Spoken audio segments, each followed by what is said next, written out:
Sarah Denwald, you may hear her in the background, runs our programming and operations. One of our new programs that has really exploded here in our time of quarantine are our weekly hangout habits. We run these weekly. They're live and they're online. So you may be watching us on Zoom, or you might be watching us on Facebook Live. So either way, we're delighted that you're here. We do these every Thursday at 10 a.m. And we focus on relevant job search strategies and topics. And we want to give you actionable tips so that you can get in the habit of focusing on your job search, especially right now when things are so unconstructed at home. When you're working at home or you're looking for a job, we believe that putting that rigor into place really helps move your job search along. So we have speakers, and we'll talk a little bit about Jo in a minute. I'm really excited to hear her talk. We do have breakout rooms at the end where we may work on a topic, and it gives you a chance to meet somebody new and network, especially right now when we're still, in many places, we're still prohibited from going out and meeting in groups of more than 5.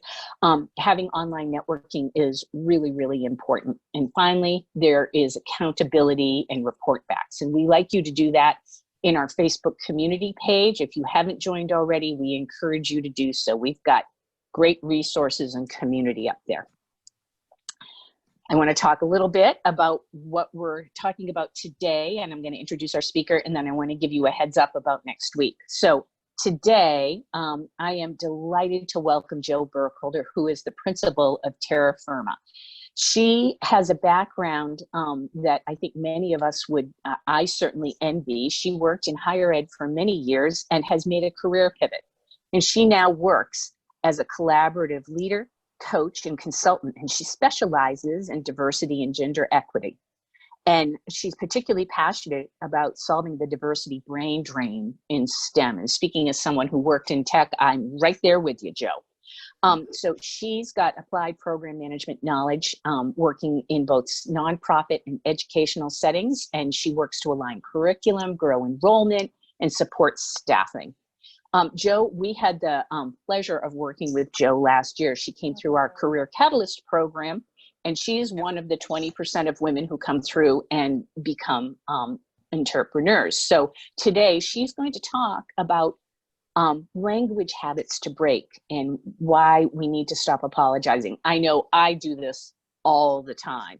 Before we go forward, because I know we'll go to breakout groups, I just want to give you a hint about what's coming up next. Next week, we will be talking about resumes for the modern job search, and Heather Glynn, who's the managing director at Blueprint, will be joining us. The week following, so we're going to wrap up June with Own Your Life, Consulting Pros and Cons with Carrie Morris, who is the VP of Services at Simplicity Consulting. Simplicity is a very large contract firm, and we talk a lot at the Swing Shift about if you're trying to get in and you're trying to shift roles or careers, working with a consulting company like Simplicity is a great way to do this. And so Carrie's going to talk about what it's like to work there and how you can get in and what the pros, you know, as she says, what the pros and cons are. So we're really excited about this. But right now, I'm going to hand things over to Jo. And Jo, I'm going to stop sharing my screen so that you can start sharing yours. All right. Yay. So glad I recognize names and faces. It's so fast. It's so exciting. All right. Let's see. Come on. There we go. Yeah. So I wanted to talk about, I have this fascination with apology, and mostly because we tend to do it really, really badly, and it really irks me no end.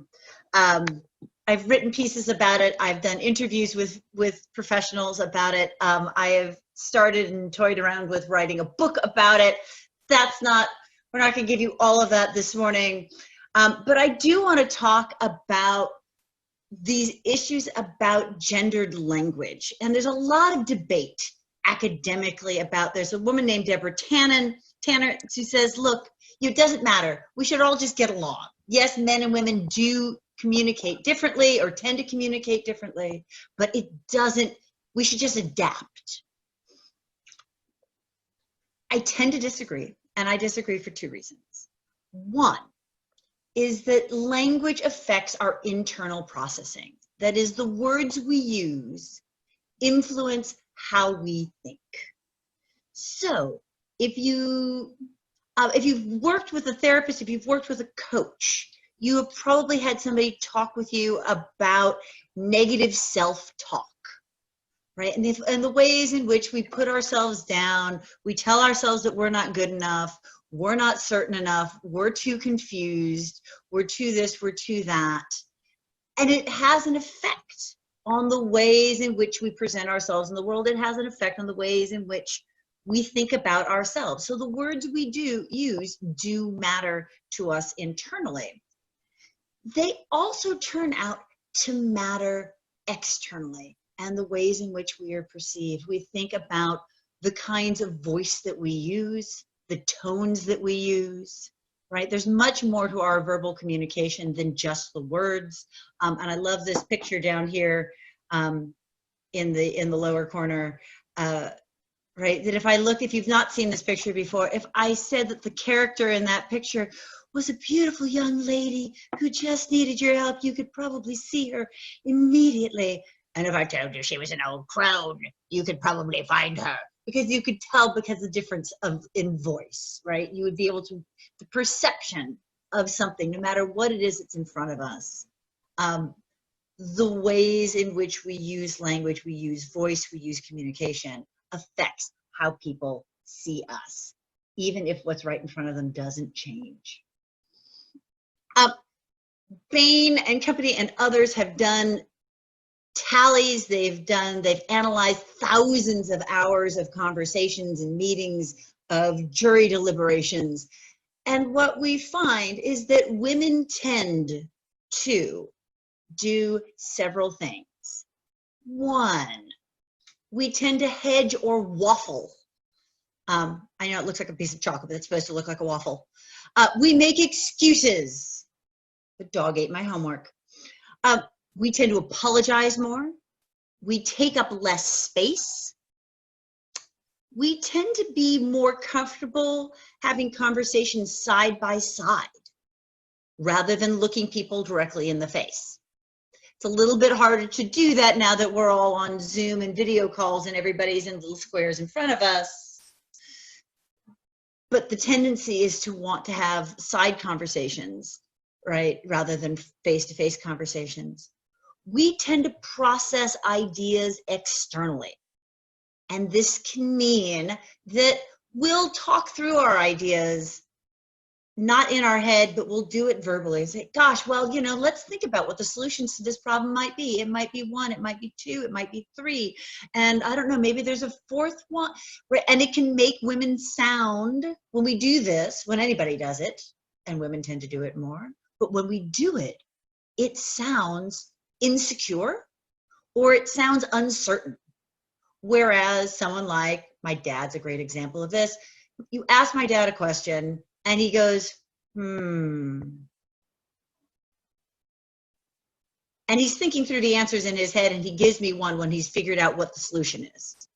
He doesn't process them externally unless I ask him to. I posted an article like this about this to the Swing Shift page and Facebook. Women tend to focus more on relationships. Men tend to focus more on tasks. So we are more likely to ask somebody when we contact them through networking to, let's have coffee. Let me pick your brain. Let me spend some time. Can I spend some time with you? Men say, I need you to answer some questions for me. Right? And if you're after something specific, if you're after a relationship, then hey, let's have coffee together is a great way to have that conversation. If what you want is someone to answer your questions, asking them to have coffee or let you pick their brain might not be the way to do that. But I want to focus on these 4. because we only have a short amount of time here today. Yes, we only have a short amount of time here today. So I want to talk about these 4 up here. Space, right? Women we tend to take up less space. So this is true whether we're talking about physical space or whether we're even talking about virtual space. We can think about right now, if you've got your camera on, even if you got your camera on for yourself at home, I don't see a lot of faces here this morning, right? We tend to take up less space. I was telling Nancy and Sarah before we started, I had a conversation with somebody yesterday who did their entire talk from here. It was cute. But when we talked about wanting to have more presence at work and wanting to be taken more seriously, it was hard to take half a face seriously. So we can think about how do we fill up that box that we're in video calls, right? Many of us, when I think about sitting, especially at crowded meetings, right? Women are the first ones to like, oh yeah, I'll be accommodating. I'll make more space for somebody. And then we hold ourselves in. So we move less, right? Men tend to occupy space. And that occupying of space gets taken seriously. So one thing you can do if you are getting ready for a video call, if you're getting ready for a video interview with somebody, think about how you fill up that space. Think about, if you're here at home, right? Give yourself a little bit of space. Let your shoulders broaden up instead of slouching forward. I'm a great one for wanting to do this. Some of that's my eyesight, and I just want to be closer to a camera and closer to a screen. But take up space. We could also think about time as space. Women speak less during meetings, even though men think we speak more. When we actually time it, we don't. We get interrupted more, even by each other. That was the one that always disturbs me, right? We're bad. We're interrupters. We get used to interrupting and we walk over each other. So if we're going to support each other, one of the things I think we can do is to be nicer and kinder to each other, at least, about interrupting. And it's not really about space, but it is, I think, often a lot about the way we sound in space. When we get nervous and stressed, our voices get higher pitched, right? We can hear strain in voices. And authority, people tend to hear authority in lower voices. So if you have a chance and you're going to get on a phone call or video call, think about maybe breathing through just breathing, letting your throat relax, right? Whenever I get upset about something, whenever I get on my high horse about something, my mother gets on my case about my voice. You didn't use that voice, did you? Normally delivered to me in that voice. Alternatively, when I first started doing more professional speaking, one of the things my friends were surprised about was that I was able to sort of modulate my voice. And a friend came up to me after a talk and said, oh, I didn't know you could speak like that. And I said, what do you mean? She said, you've got that sexy narrator voice. Right? So that when I was being conscious about how I was presenting something and was presenting something that I was felt relaxed about, my voice came down here as opposed to up here, which tends to sound a little bit less, sounds more stressed, sounds more uncertain, right? Humans read that as uncertain, and we want to come off as certain.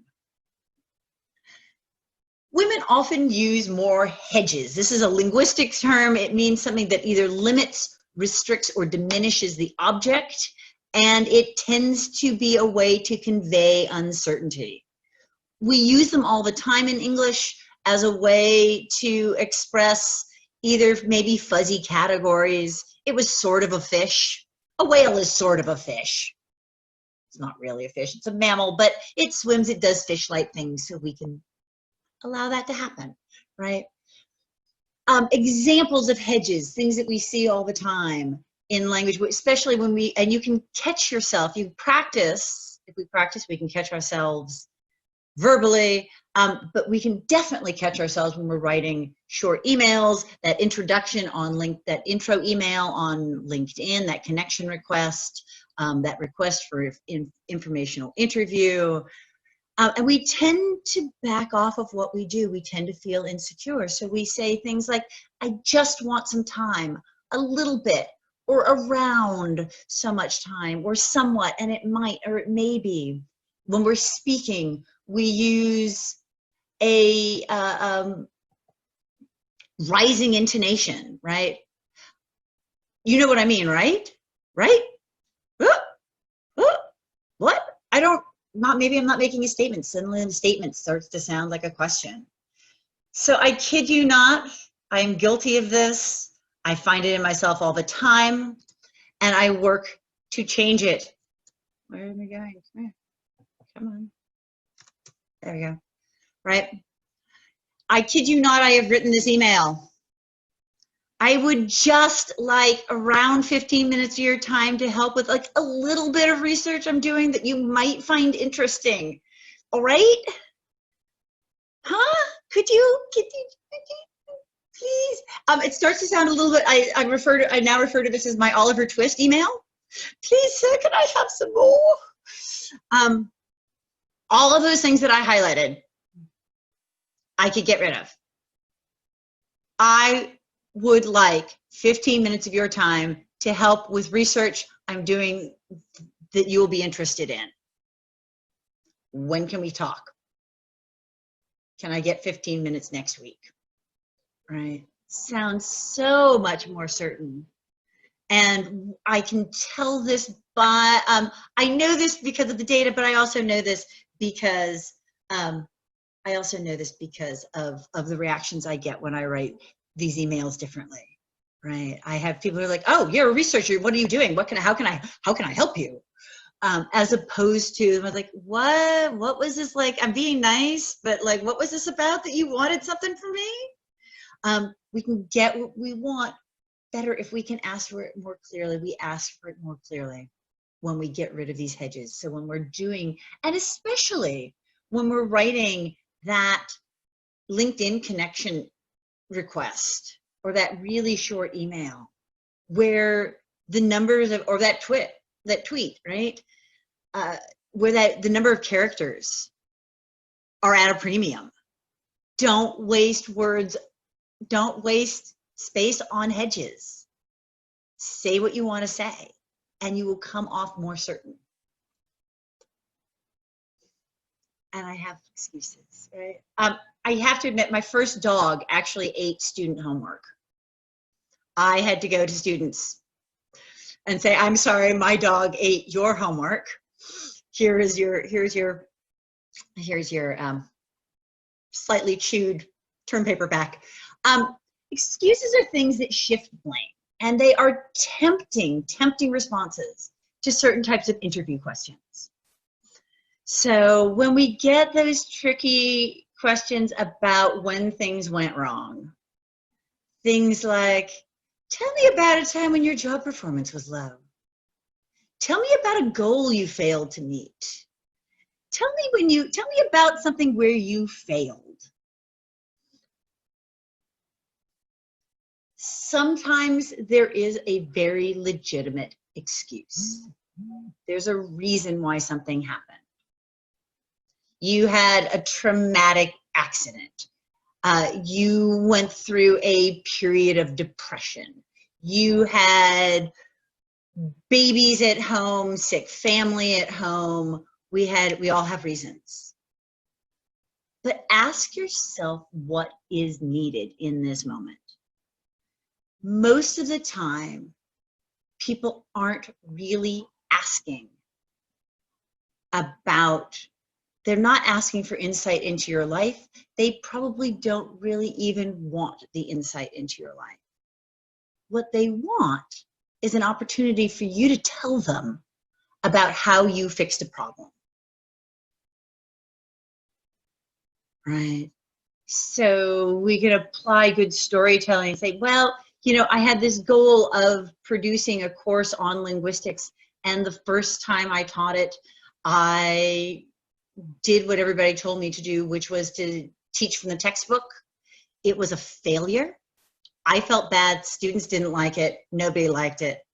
I tried a second time, overshot, made it far too complicated.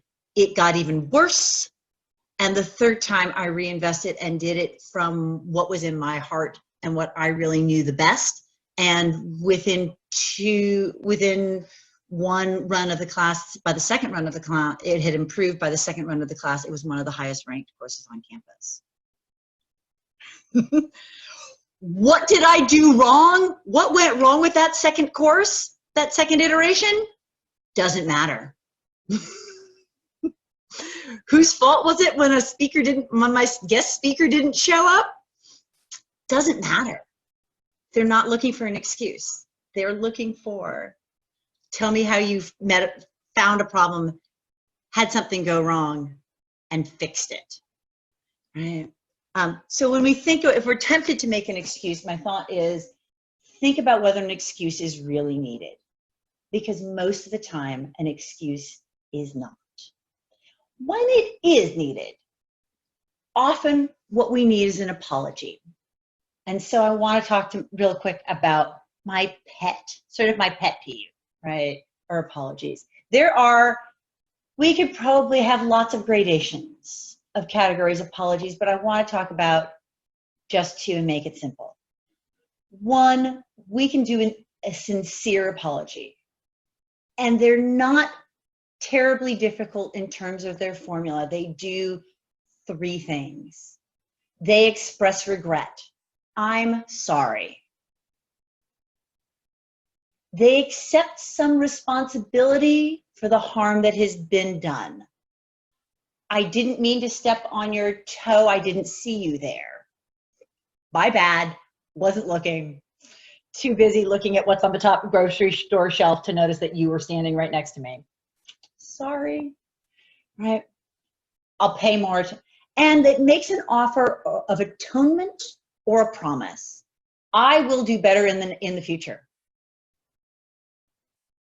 Here, let me take care of that. Sorry I spilled your coffee because I wasn't looking. Let me pay for that.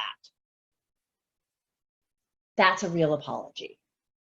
If it's for something bigger, it requires more atonement. It requires requires more responsibility. Right. Insincere apology, however, is what we normally do.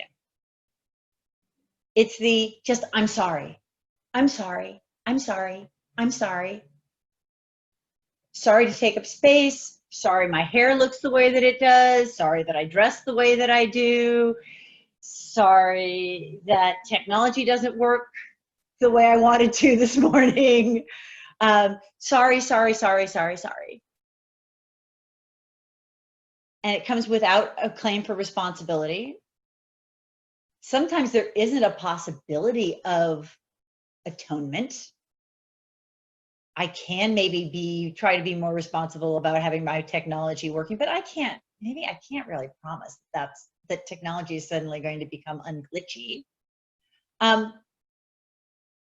And it can do more damage to self and others, right? True apologies, sincere apologies are a miraculous thing.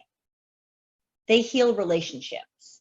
They can heal communities, right? We are living in a world right now where there are some big apologies, sincere apologies needed. And the world has made us aware of that recently. What people worry about and what I see in the press, what I see people posting about are these insincere apologies, where it says, I'm sorry I didn't know. I'm sorry for being ignorant. I'm sorry you were offended. That's my favorite. That's my least favorite. I'm sorry you were offended. Not that I offended you, not that I did something wrong, but I'm sorry that you have inconvenienced me with your being upset. And I feel uncomfortable about that, is what that really says.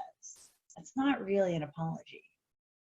And when I hear it, I feel more hurt, right? So when we do this wrong, we can damage others and we can damage ourselves. When I continually apologize, oh, I'm sorry, I'm sorry, I'm sorry. It diminishes me. One solution that people have looked at is sometimes when we are tempted to apologize is to instead be thankful. I love this practice, right? Instead of, I'm sorry that I'm late.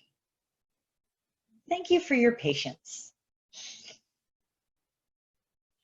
Gratitude, right? What I am maybe regretful for that I'm late, but I'm really more grateful that everybody else is still here and that you're all waiting for me.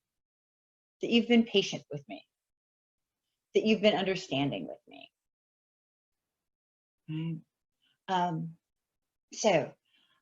I want to do, Sarah, how many people did we end up with? Do we have lots and lots? So we have about 15 on the call right now. We got 15? Great. Let's do like 5 breakout rooms give everybody a couple of minutes. And I would like you to think about, you can do a little bit of writing if you want, but I think it might be useful just to take a little bit of time to reflect in your group about how maybe these 3 things, hedges, excuses, and apologies, come up for you in the kinds of conversations you've been having around your career and around your job searches. We give everybody 5 minutes. 5 minutes? Okay, great. You guys will be seeing your notifications here shortly.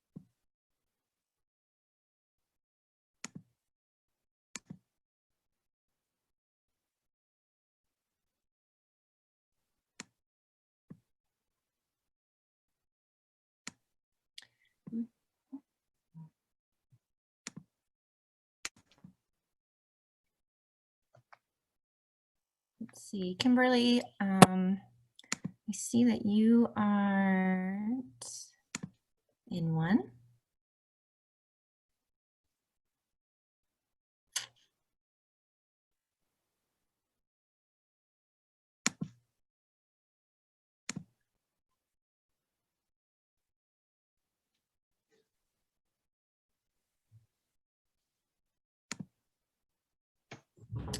So Joe, we have actually have 2 breakout rooms. We had a bunch of people Drop out. Yeah, which happens when we do breakout rooms. It's not people's what they're feeling, right? But it is great for everyone else that's coming to look connect. Excellent. Yeah, and it's funny because with the breakout rooms, a lot of people, they've got a half an hour for the call and then they're done. Mm-hmm. Yep. So that's fine. That was, I mean, that was the big part of it. Yeah. So we're good. And it looks like Rachel and Kimberly, I'm moving them. I wonder if they're not getting their notifications. Some people also are multitasking as well. So. Been there. Yeah, so in one we have, 5 people, which is good. Okay. Fine. In one we have 4 and one we have 2 because I've just kind of been making sure people aren't on their own. That's fine. I just want everybody to have a little chance to reflect. Yeah, no, it's great. I think I always am like somewhat aware of when I'm writing emails and everything, but this is just such a good reminder and more methodology around it too, I feel like. Yeah. I find and I think I put this in the notes, every communication that I send out, I write it, and then I look for just the words, Joe, that you put in, and I just say, well, okay, we're going to take that out, take that out, take that out. And I know it's funny. When I first, I blame it on technology, because when I first started working, I didn't do it at IDG, but I did at Microsoft because I felt that, or I found, frankly, that my insight and my direction went better with the guys when I did that. They were more willing to hear it. And it's a different era. It's a different era now. True. But I had, and I wish I knew how to sort of crack the code. I had somebody ask me, like, could you do a class on like how to talk to engineers? Well, and it's some of it's very think differently. They do. They do. And the kinds of things that we sometimes ask of, like, would you please, like, what do you want me to do, lady? Well, here's the thing though, like female engineers I've noticed, don't hedge. Right. No, they've not to. Right. They're polite. Like I think my friend Karen Albrecht is a perfect example. She's been very successful. She's been at Microsoft. She's been at Tableau. I think she's at Google right now. Okay. And, she's an engineer. She's a programmer. She is super, super competent. And like Sarah, she reminds me of you in many, many ways. But one thing, she does not hedge when she talks. She's very direct. Yeah. And she's got the bona fides now, but when she first started out, I remember we served on a board together, and she said, well, I'm very fearful of communicating X and Y. And we're like, no, look, you're the subject matter expert. You know what you're talking about. And I think she always comes to mind for me in terms of female in engineering, because I think she's really cracked that code. That's actually an interesting question. Joe, is there any research around hedging more when you're writing versus speaking? Or is it, I feel like I hedge way more in written communication. Ooh, I don't know if we're more aware of it or less, or maybe it is that we do some things verbally with tones that we don't need to put it in. Yeah. Right? We don't need to write it out. We don't need to, we can do a sort of a vocal hedge. Right. Yeah. Right. And I think that rising tone, that rising inflection that you hear a lot is a kind of is a kind of auditory hedge, right? And I do it all the time. Right. Asking for agreement. And some of it's linguistic. I worked with the Aymara in Bolivia. They end almost every sentence with "ya," which is a request for agreement. Right. It's just the way everybody talked. So there it would not have seemed odd or weak or anything else. It's about creating collective agreement about things. But we tend to make a lot of statements where our voices go up, and it suggests that we don't know what we're doing. Where's that question? Could you tell me I'm right? So personally, I don't struggle with that so much. I'm like, tell me I'm wrong. Tell me I'm wrong. Well, and here's the other thing. The other weird thing about this and all of this in gender, and I don't want to make things too complicated, but when we get rid of these things, we communicate more effectively, but sometimes people's gender stereotypes then kick in, and they see us as unfeminine, unlikable, too hard-assed. Right. I used to give my students an article by a woman who studied this, particularly in political speeches. Right. And you do all the right communication tools, and then you come off as cold and unfriendly. You just like word for word puts words from one of my performance reviews in there. Uh, Yep. Been there. I mean, I'm laughing now. Well, you know, it's funny. I had a conversation with a neighbor a couple of days ago, and I didn't censor myself. The question was about, you know, the protests that are going on right now, and my neighbor said, "Oh, so I don't understand what the measures are for people to see that change is taking place." And I was aghast, and I said, well, let's talk about this. I said, first, you know, that Black lives, you know, that Black men don't die at the same rates that white guys do, that incarceration rates are the same, that, you know, and I listed off like 3 or 4 things. And my neighbor was like, oh, well, you seem mad. I'm like, you're damn right I'm mad. My son's Black. And by the way, how could you possibly think this? I didn't say that. But I was like in no uncertain terms. And we had I had a friend who was there as well. And afterwards she was like, I have never heard you talk like that. And I just didn't, and it was a guy that was asking me these questions. And I said, look, you have to be clear and unequivocal when you're delivering important, you know, information. Yeah. You can't go, well, you know, and then afterwards I have to say, and then I went, oh, was I too tough? Did I not say the right thing? I don't want to alienate my neighbor, who I actually really like, but I was astounded by the level of ignorance, you know, and then I went, no, I was right. Yeah, I had a student tell me I was interrupt, guys. Everyone's coming back in. Coming back. Okay. All right. 40 seconds. Yeah. So all right. Yeah. I had a student tell me I was unsuited for my job because I was not nice. Oh, too bad. Oh, Joe, if you want to, do you have any more slides? I do. I've got a couple more. Oh, okay. 2 more. And perfect. Then when they come in, Joe, and this is just for me, if you can give us a couple of hints about what to do instead. Okay. Right? Because people want to know. They're like, okay, I know I do this, so what should I do? All right. Right? Yes. Okay, so we have are we back? People back, but about 15 more seconds and we'll have everyone back. All right. Start coming in. Yay. I see my little participant numbers ticking back up. Yay.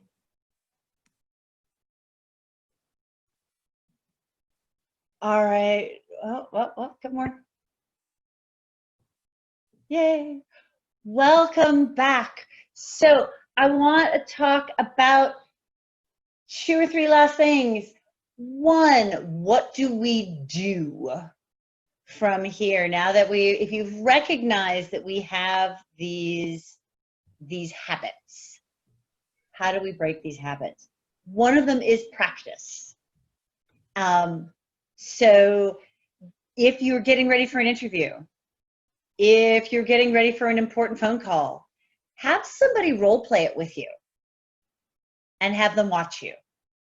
Or if you do not have that close a friend, or your family is tired of listening to you because they've done nothing but listen to you for the last 12 weeks, take out your phone and film yourself.